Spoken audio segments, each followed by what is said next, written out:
Hey guys, I'm Anna, and today I'm going to show you how to fix Famous Footwear app not working. So first of all, you need to make sure you're running the latest version of the app. Open up App Store on your device, and then tap on this search icon in the bottom right corner. Then search for the Famous Footwear app. And if you see this update button right next to the app name, simply tap on it to make sure you're running the latest version of the app.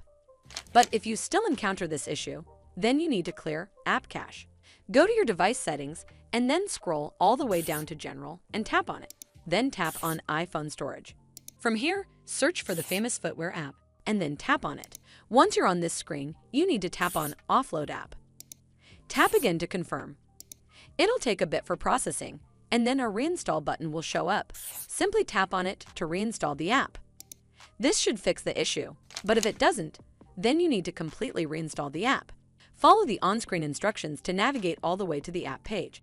Once you're on this screen, tap on Delete App to uninstall the app from your device.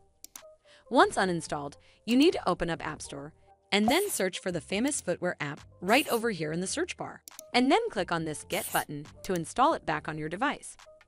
Hopefully this will fix the issue, and if it did, then make sure you give this video a super thanks by clicking on this heart icon to help support the channel, and don't forget to hit that subscribe button. We'll see you in the next one.